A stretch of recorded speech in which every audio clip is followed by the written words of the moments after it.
विलिनीकरणाचं चर्चा सध्या सुरू आहे. किती तथ्य याच्या असतील? विलिनीकरणाची चर्चा मोठ्या प्रमाणावर सुरू आहे. दादांच्या जाण्याच्या नंतर विलिनीकरणाची चर्चा पूर्णपणे बंद झालेली होती. पण आता नव्याने चर्चा सुरू झालेली आहे.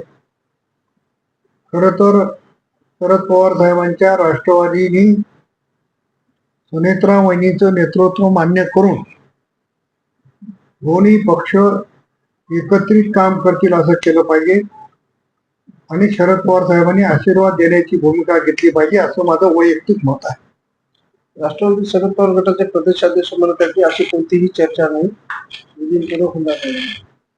चर्चेला फुल स्टॉप झाला होता, परंतु आता नव्यानं परत चर्चा सुरू झाली आणि आता चर्चा सुरू झाल्या असेल तरी माझ्यासारख्या कार्यकर्त्याचं मत आहे की आदरणीय पवार साहेबांनी आशीर्वाद देण्याची भूमिका घ्यावी आणि राष्ट्रवादीचं नेतृत्व आदरणीय सुनेत्रा वहिनीने करावं.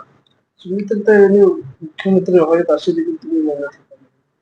हा काही विषय नाहीये. देवेंद्र फडणवीस साहेबांच्या नेतृत्वामध्ये सरकार स्थिर आहे, प्रगतीच्या दिशेनं काम करते आहे.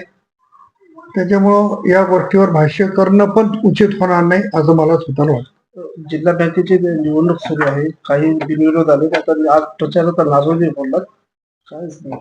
राहिलेले सगळे पॅनलचे मंडळी पूर्णच्या पूर्ण निवडून येतील.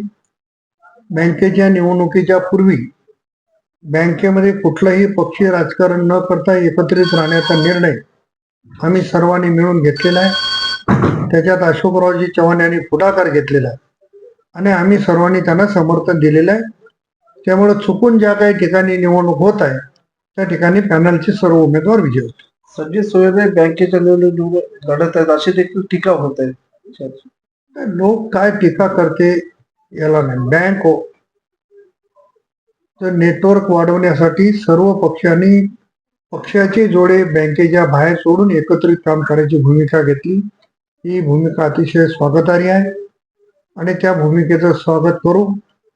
मी 1-2-3 दिवस पंढरपूरला वारीला गेलो होतो, त्याच्यामुळे मी काही कार्यक्रमात सामील होऊ शकलो नाही, परंतु मी देखील त्या पॅनलमध्ये एक प्रमुख म्हणून त्यांच्यासोबत काम करतो. आपली आणि आपल्या चंदेची बिनविरोध निवड झाली.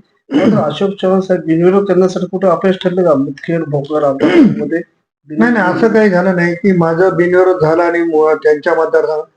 त्यांनी सगळ्या जिल्ह्याचं पाहताना आणि शेवटी कधी पण कुठलाही नेता एखाद्या गोष्टीवर विश्वास ठेवतो, त्यांना वाटलं विश्वासानं होईल, पण दुर्दैवाने ते झालं नाही. झालं नसेल तरी त्या मतदारसंघात अशोकराव चव्हाणांनी सांगितलेले आणि जिल्ह्यात सांगितलेले सगळे उमेदवार विजयी होते.